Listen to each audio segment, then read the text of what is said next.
From Clare, Michigan at the Clare Church of the Nazarene, here is Pastor Tim Fall with your truth for the day. Well, for me today, a lot of the conversation has revolved around our governor's stay-at-home order and the impact of that and how it's going to affect our lives. And an interesting thing is that in this season, dealing with this COVID-19 and its impact in a variety of areas of our life, for many it seems to have activated fear and anxiousness and worry. And some of the worry is related to whether or not I'm going to catch the virus. And then some of the fear is related to what will it do to me if I catch it. And then for many, the fear is revolving around the actions that have been taken as a result of the virus. And what about my job? And what about my business? And what about my bank account? And what about my retirement fund? But it raises the interesting question of what do we do with fear?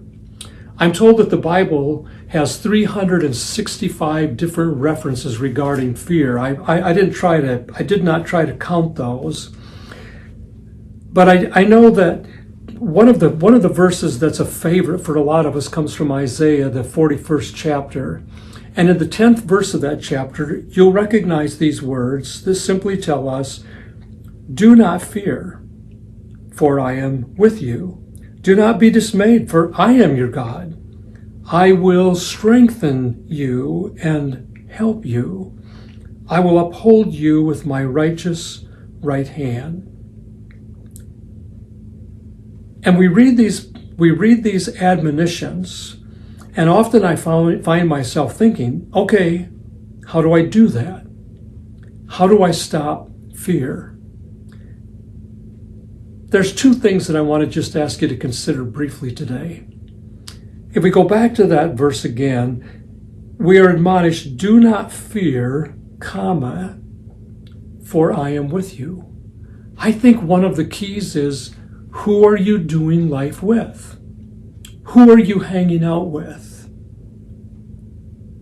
What are the relationships that you are maintaining? I grew up in the country as a kid. We lived on a gravel road. The nearest neighbors, many of them were somewhere between a half a mile and a mile away on the gravel roads, some of them 2-track roads that went through the woods. And when I visited my friends, it was easy for it to get dark before I decided to go home. And I kind of had forgotten about it. But when I look back, we rarely seemed to have a flashlight that worked.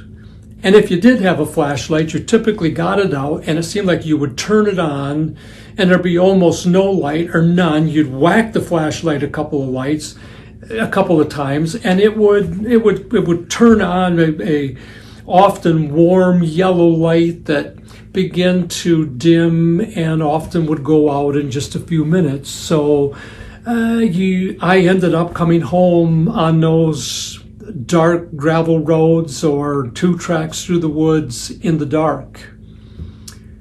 And I was scared of the dark. And to make it worse, it was not uncommon, especially coming down that 2-track trail through the woods with the trees creating just a tunnel to walk through. And just when you think you'd have that fear and control, all of a sudden a partridge would take off from a bush beside the trail. And man, it's all over. I'm running.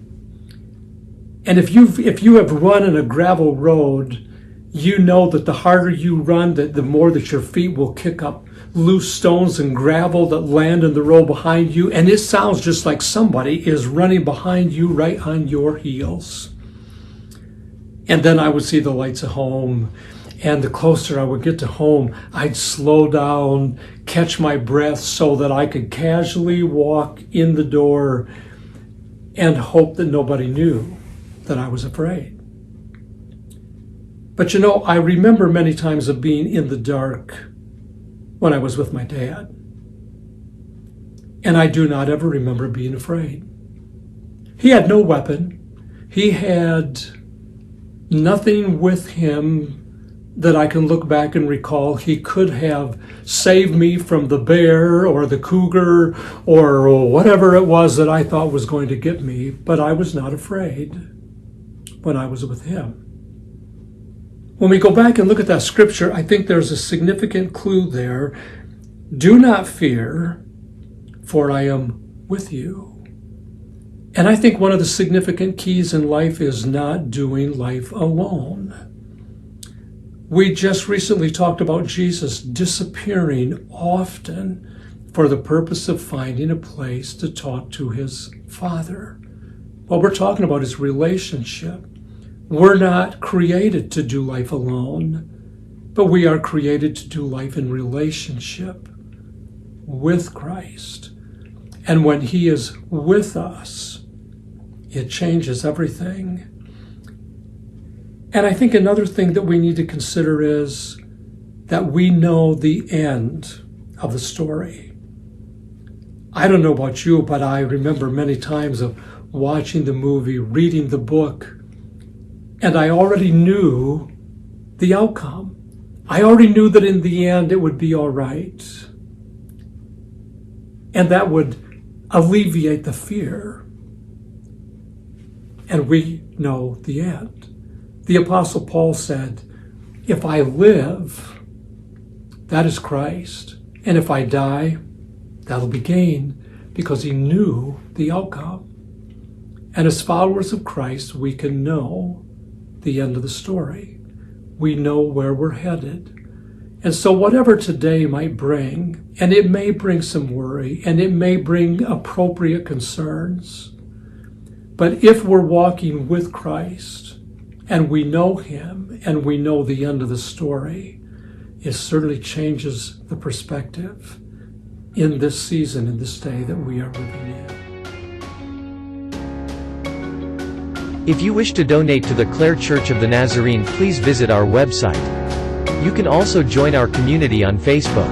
May God bless you and have a wonderful day.